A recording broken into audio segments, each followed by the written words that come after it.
Nah, ibu-ibu, kita bertemu lagi ya pada kesempatan siang hari ini dalam acara P2K2 ya, Bu. Ya. Nah, hari ini kita akan membahas cara mengurangi perilaku buruk anak.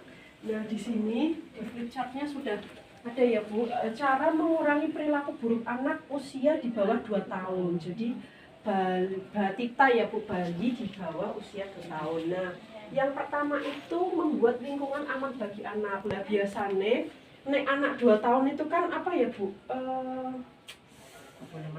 Iya, rasa ingin tahunya kan besar ya, biasanya apa-apa pengen didemok lah, istilahnya pengen dipegang. Lah, ini contohnya di sini. Kalau misalnya membuat lingkungan aman bagi anak itu ya misalnya ada benda berbahaya seperti gelas atau pisau atau apa, itu ya harap disingkirkan atau diamankan lah, cari tempat yang aman seperti itu. Terus yang kedua, membatasi anak menonton TV. Nah, anak usia di bawah 2 tahun itu lebih baik jangan diperkenalkan TV, HP kayak gitu ya, Bu. Karena apa dampaknya ya, pertama mata ya, Bu. Terus yang kedua dampaknya itu kadang kan kalau di televisi, di HP itu kan ada iklan ya, Bu. Ada iklan yang istilahnya iklannya kan campur-campur ya, kadang ada iklan apa ya, semisal kayak kalau di apa ya itu yang ada ya kayak contoh apa iklan sinetron atau apa, kan kadang ada kekerasan ya, biasanya kan anak umur di bawah 2 tahun itu kan belum paham ya mana yang itu perilaku baik dan mana perilaku buruk. Nah, itu lebih baik dihindarkan untuk anak di bawah 2 tahun. Terus yang kemudian ketiga, mengalihkan perhatian anak. Lah, ini semisal anaknya kayak minta es ya, Bu, biasanya kan ngerengek-ngerengek ya kalau di tempat umum kayak gitu kan bikin malu. Nah, itu lebih baik kita cari perhatian apa, mengalihkan perhatian anak lain, misalnya lihat burung atau lihat apalah yang menarik gitu ya. Terus yang keempat, menjelaskan akibat perilaku buruk. Nah, di sini kita perlu ya, Bu, menjelaskan akibat perilaku buruk dari yang dilakukan si anak, karena ya kembali lagi anak 2 tahun itu kan belum tahu ya mana yang baik dan yang mana buruk. Nah, kita sebagai orang tua tugasnya menjelaskan bahwa kalau berbuat perilaku yang tidak baik ya nanti akibatnya seperti ini, nggak apa-apa, nanti kan lama-lama anak bisa memahami. Cara mengurangi perilaku buruk anak usia 2 sampai 8 tahun. Nah, kira-kira di sini ada ibu-ibu yang punya anak usia segini 2 sampai 8 tahun.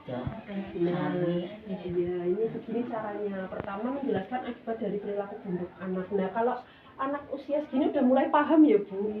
Iya, jadi bisa lah, maksudnya dia kalau kita menjelaskan dia bisa insya Allah bisa menangkap lah, oh iya mungkin saya diomong ke ibuku bisa benar, karena itu misalnya yang dilakukan itu membahayakan kayak gitu.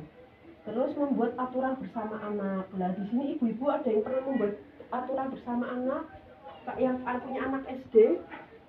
Ada, gimana, Bu, peraturannya? Ya, peraturannya kalau memang tidak baik ya jangan dijalanin. Kita jalani yang baik-baik aja, Nok. Contohnya dia berbuat apa? Ya, contohnya kayak berbuat pegang pisau. Nah, pisau kan tajam. Nah, itu buat mainan kan nggak boleh. Jadi mainan yang lain saja. Nah, gitu. Ya, terima kasih ya, Bu, atas pendapatnya. Terus yang kemudian yang ketiga, memberikan waktu untuk menenangkan diri dan berpikir. Lah, biasanya anak-anak ini dilarang kan mutung ya, Bu, ngambek lah istilahnya kayak gitu. Nah, biarkan dia istilahnya kalau ngambek kan pergi biasanya, terus ke kamar atau luar rumah, ya biarin aja dia menenangkan diri. Nanti kan apa ya, itu pelajaran buat dia jadi dewasa juga sih sebenarnya. Terus yang keempat, mengacukan tindakan yang tidak berbahaya dan hanya untuk menarik perhatian saja. Nah, biasanya cah cilik kuwi kan ngancem ya, Bu, anak kecil itu ngancem. Kok nek misalnya kurang ini aku meh dolan ning kali misalnya kayak gitu. Lah, padahal kan main di kali kan berbahaya ya, Bu. Bakal licin atau apa kepleset kayak gitu, kena arus. Nah, itu kalau misalnya dia mengancam yang tidak berbahaya ya diemin aja, itu paling dia cuma cari perhatian seperti itu. Kalau misalnya kalau dia ngambek terus mau main ke kali ya dikasih tahu, mau kok kepleset nak kayak gitu ya. Terus yang ketiga, cara mengurangi perilaku buruk anak memasuki usia remaja. Nah, ini yang paling ya, Bu, sing rada angel. Biasanya kan usia remaja itu istilahnya usia mencari jati diri lah. Iya, betul. Nah, kita sebagai orang tua tugasnya menjelaskan akibat dari perilaku buruk anak. Lah, misal ini kayak ini. Contohnya, anaknya pulangnya sore, ada yang biasanya anaknya pulangnya pulang sekolah nggak langsung pulang, Bu. nggak ada ya. Alhamdulillah tepat. Nah, biasanya kan kalau misalnya anak tanpa izin ya Bu, habis pulang sekolah main kayak gitu. Terus kan kitanya sebagai orang tua khawatir ya Bu. Nah, jelaskan aja, nak kamu tuh dari mana? Kok nggak langsung pulang? Ibu kan khawatir kayak gitu, bukan apa kamu diculik atau kamu kenapa-napa? Ya, kita harus menjelaskan seperti itu kepada anak. Terus kemudian meminta pendapat anak untuk menentukan seperti apa peraturan yang seharusnya disepakati bersama. Nah, ini misalkan anak sudah membuat kesalahan ya Bu. Terus kita ajak aja duduk bersama sama si anak. Kan kamu sudah membuat kesalahan. Biar kamu tidak mengulanginya lagi, harus ada konsekuensinya. Kira-kira apa konsekuensi yang akan kamu jalankan supaya kamu tidak mengulanginya lagi, seperti itu contohnya ya. Misalnya apa ya, aku rapopo boleh misal uang jajanku dikurangi, nah seperti itu, yang ringan-ringan saja, tapi kan dia istilahnya jera, ada efek jera kayak gitu ya. Terus kemudian yang ketiga, memberikan kebebasan yang disertai dengan tanggung jawab. Nah, jelaskan juga kamu itu boleh pulang sekolah main atau apa, tapi ya kamu harus izin kayak gitu. Pulang dulu ngabarin ibu bapak, iya seperti itu. Biar kami yang di rumah tidak khawatir, seperti itu Ibu. Nah,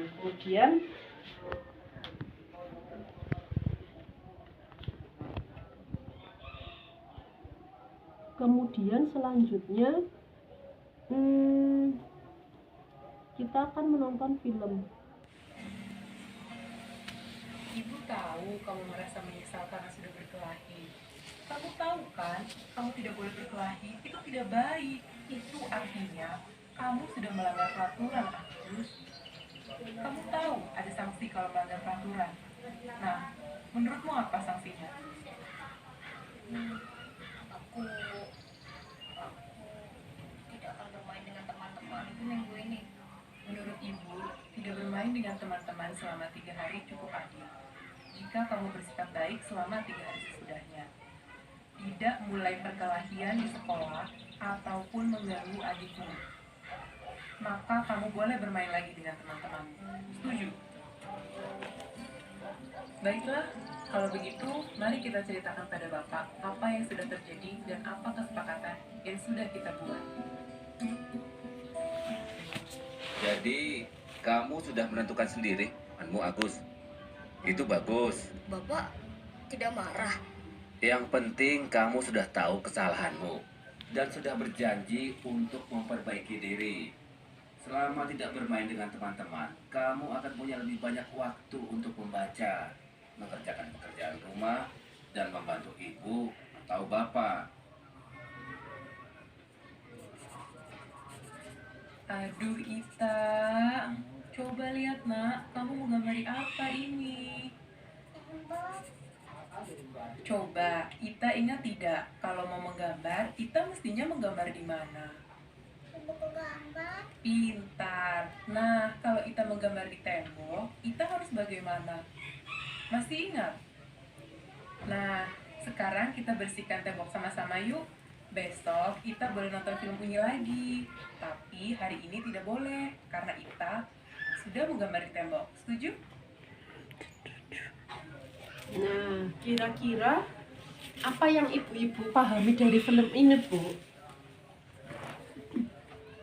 Ada yang paham? Maksud ceritanya tadi gimana maksudnya? Nanti jangan nakal mungkin ya anak Iya. Terus Bu, lanjut. Siapa yang tahu lagi? Jangan jauh betul.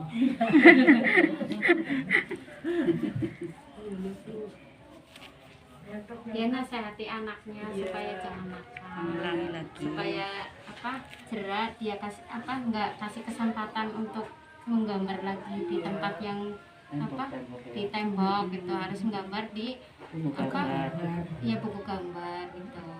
Terus ada pendapat lain yang memahami cerita ini tadi film? Nah, jadi tadi itu sikapnya Bu Lili tetap lembut ya Bu, tidak memarahi anaknya. Jadi kita juga kalau anaknya salah atau berbuat melanggar aturan, ya sebisa mungkin kita bersikapnya jangan keras lah Bu, tetap lembut, dikasih tahu tetapi tegas, lembut tapi tegas. Kita harus tetap tegas biar anak itu menghargai kita, seperti itu. Nah, tadi Bu Lilinya kan bersikap lembut tapi tegas. Terus kemudian meminta Itanya untuk membersihkan ya Bu, membersihkan coret-coretannya itu. Nah, apa? Terus juga Ibu Lilinya mengajak Ita untuk menjalankan aturan yang sudah dibuat. Kan kalau sudah mencoret-coret tembok, berarti kamu tidak bisa menonton film Unyil hari ini, kayak gitu kan. Terus diganti dengan kegiatan lain seperti itu. Terus Ibu Lili dan Pak Rusli berusaha tenang dalam menghadapi Agus tadi ya Bu. Anaknya udah bertengkar lah sama temennya di sekolah. Terus tetap tegas dalam mengatasi perilaku Agus, mereka juga menjelaskan bahwa perkelahian adalah tidak baik. Jadi ya menjelaskan akibat buruk dari kelakuan anaknya yang bertengkar tadi, bahwa itu kan bertengkar tidak baik ya Bu, melukai diri sendiri dan melukai orang lain seperti itu. Bu Lili juga meminta Agus untuk memikirkan sanksi apa yang tepat. Dan tadi Agus sanksinya apa Bu? Tadi Agus bilang bahwa tidak akan main selama 3 hari. Nah, 3 hari. Nah, gitu. Jadi Agus boleh main lagi setelah 3 hari itu, seperti itu. Nah, selanjutnya kita akan belajar. Oh iya, sebelumnya saya mau tanya, kira-kira ibu-ibu di sini sudah ada yang pernah membuat peraturan bersama anak belum? Iya. Nah, coba Bu ceritakan bagaimana pengalamannya. Kalau peraturannya itu kalau pulang sekolah harus pulang dulu, nggak boleh main. Nah, kalau udah pulang baru main, terus membuat ngerjain tugas di rumah gitu. Kalau udah tugas beres baru boleh main. Kalau semisal tidak dijalankan, sanksinya apa Bu? Jadi nggak dikasih uang jajan. Iya. Iya betul. Kita dikasih tanggung jawab di rumah Iya, lah biar betul. disiplin. Gitu. Tapi Biar selama ini anaknya bisa menjalankan dengan Iya. baik Bu. Oh ya, alhamdulillah. Iya. Iya, jadi ada kerjasama antara anak dan ibu Iya. juga ya Bu. Betul. Terus ada yang lain? Bu mungkin sama seperti itu. anaknya umur berapa Bu? Kelas berapa? Kelas 9. Oh SMP. Iya. Jadi anaknya peraturannya apa Bu? Ya sama kalau kelas sekolah nggak boleh main, pulang dulu. Terus kalau mana-mana izin. Betul. Ya. Iya. Kalau misalnya tidak dijalankan, sanksinya? Ya nggak Sama. dikasih uang jajan. Iya betul. Iya. Terus kemudian selanjutnya kita akan belajar cara memberikan waktu sejenak Bu. Nih biar anaknya koreksi diri ya Bu atas Iya. kesalahannya. Nah ini ada filmnya.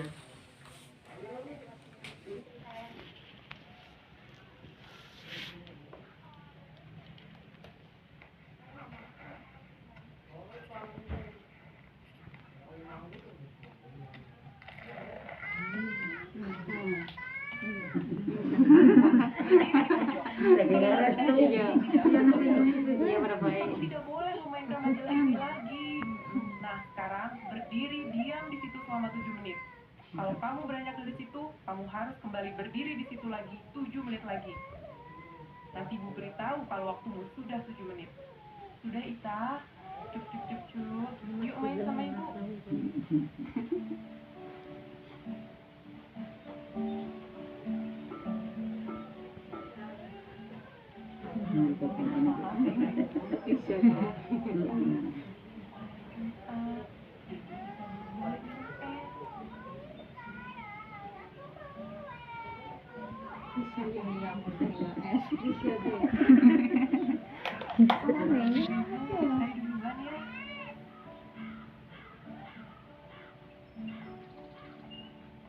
Wah, Ita, lihat burung itu. Kamu lihat, itu di sana cantik ya. Warnanya apa burungnya?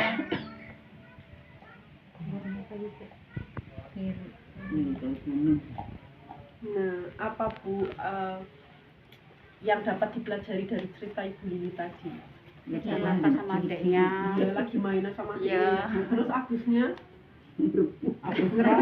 Mainan. Terus akhirnya Bu Lilinya marah ya Bu. Terus akhirnya Agusnya dikasih hukuman apa itu? Berdiri. Berdiri 7 menit. Kalau misal dia beranjak, ya dihukum Suruh lagi balik tambah lagi 7 ke menit. tempat Iya itu. betul. Terus yang cerita yang kedua tadi, Ita anaknya yang kecil itu nangis ya Bu di tempat umum lagi acara minta es. Padahal itu kan sebelumnya udah ada kesepakatan bahwa minum es itu seminggu sekali saja di setiap hari Jumat. Nah itu kan bukan hari Jumat. Terus akhirnya sama Ibu Lilinya diajak apa Bu? Pergi ya, pamit lihat burung ya Bu. Akhirnya anaknya lupa ya Bu.